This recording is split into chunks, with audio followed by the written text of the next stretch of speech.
Marcelo Bielsa has grown a reputation amongst football hipsters as one of the game's masterminds, with his progressive style of football and unique personality making him stand out amongst today's generation of media-trained coaches and personality-trained players. With his move to Leeds United in 2018, his name has started to crop up more often in the English-speaking media, and following their promotion to the Premier League, this has forced the casual football fan to sit up and take note of who this guy is. His football hasn't been the only thing getting him in the news, however, as the infamous Spygate saga had his face plastered across pretty much every paper's back page for most of 2019. Today, though, I want to talk about his footballing journey up to this point, specifically his time on the continent. You see, before coming to Europe, Bielsa had built up some prestige in South America, with time in Mexico, Chile and his native Argentina. But his stints at Athletic Bilbao in Spain and Marseille in France is really what made him a household name at the elite footballing level.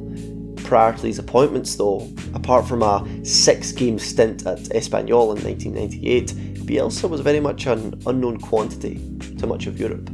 There was always some curiosity around him because he was national team manager of Argentina for 6 years, and then obviously he was with Chile as well, so he had a pretty big CV on the international front. But in terms of European club football, there wasn't really too much to look at because he had 6 games at Espanyol and then couldn't refuse the offer to join Argentina, which is where he's from. So I think Bilbao was probably his first big step into European football, but people knew about him because of the international scene.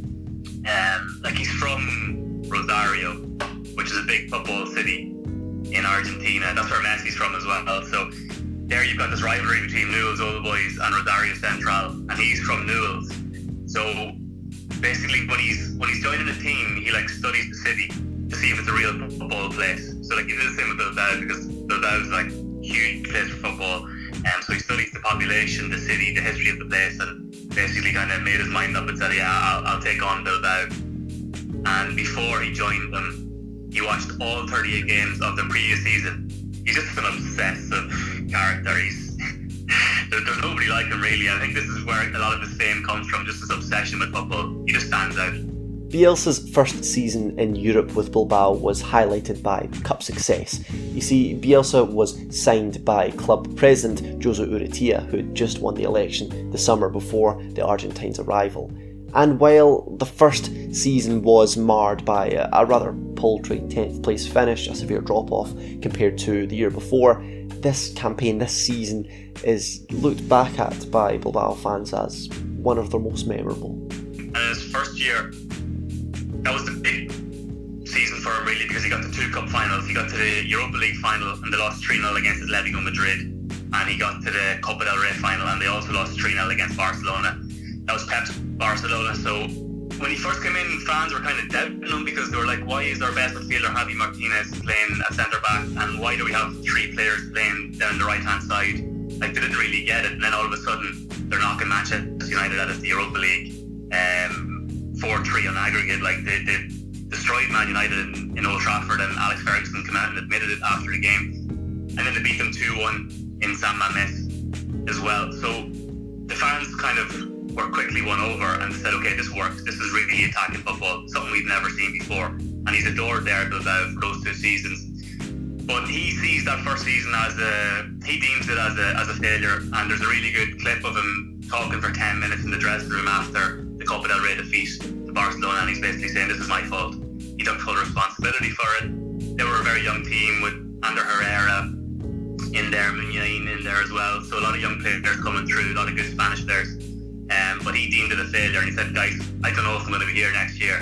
Because that's how he works really. He kind of does 1 year at a time, and he just gives it all in that 1 year. He gives 100%. The second season in Spain wasn't as glamorous, with his rigorous style of play taking its toll on the team physically. He left at the end of the year and thus began his search for the next football crazy city for him to sink his teeth into.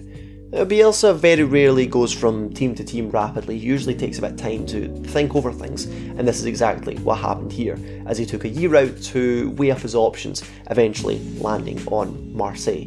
Now, I've been to Marseille, and if we're talking about a city crazy about its football, it fits the bill entirely, with the velodrome held in the same esteem as the churches and cathedral.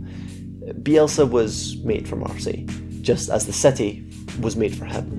It was really like natural love, that's the thing. It was expected to be natural love, and it was. So it was amazing. I mean, it was something really powerful.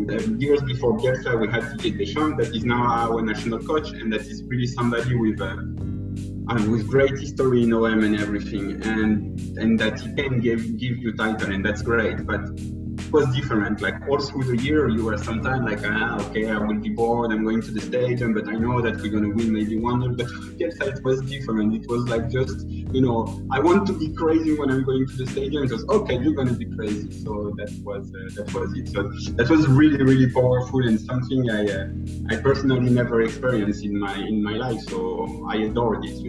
I adore this thing like of going to a football game like if it's a rock show or something like that. That was amazing. Similar to his time at Athletic, Bielsa's stint at Marseille is remembered fondly by fans, despite them winning next to nothing.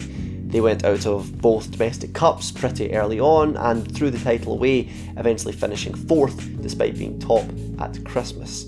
However, in this season they had their highest ever average attendance as they moved into their new velodrome, something which hasn't been matched in the campaign since. So Bielsa is still seen as a modern icon at the club, although there is a bad taste in the mouths of some supporters. The reason why Bielsa has built up a bit of a reputation, which means that big clubs very rarely go near him with job proposals, is that he is rather erratic. At Lille, he told 11 senior players that they weren't in his plans, pretty much just before pre-season had started. At Lazio, he left 2 days into his contract, and at Marseille, he resigned on the first day of his second season following a breakdown in the relationship between himself and club officials, telling the media minutes after an opening day loss to Caen. But do you think he is... How do I say this? Do you think he's... I'm trying to say, do you think he's a good manager? Do you think he, How can a manager be good if they don't win? I mean, there've been managers who have gone to mid-level clubs and done a lot better than him.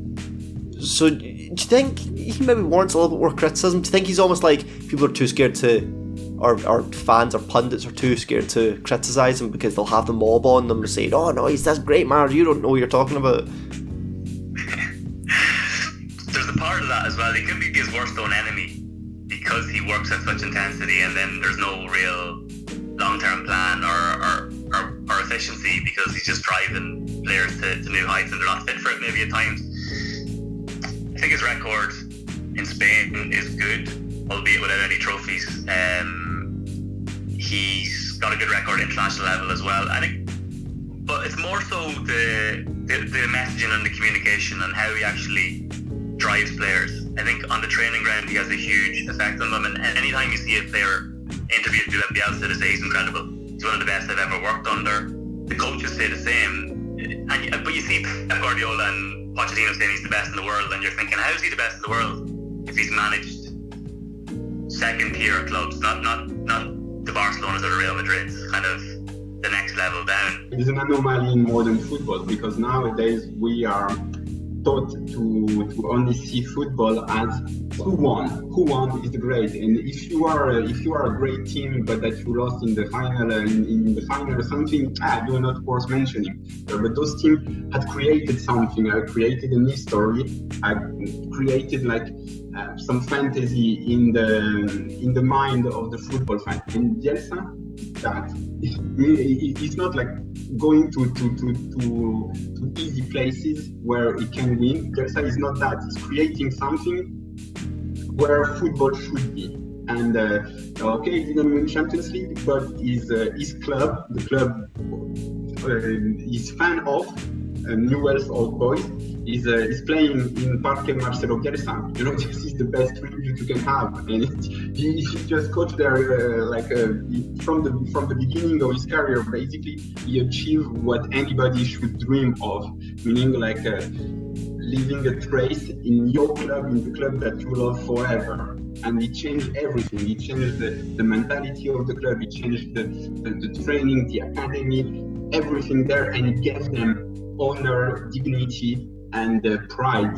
That's the thing, you know. That's what he gave. That's what Bielsa gave, and I think that's worth something really big. Because at the end of the day, you know, I mean, I think when I'm going to be 90 and I'm going to be, let's hope I'm going to be 90, who knows those days, but if I'm 90 and I'm thinking about like what joy football gave me, of course it's going to be some title winning.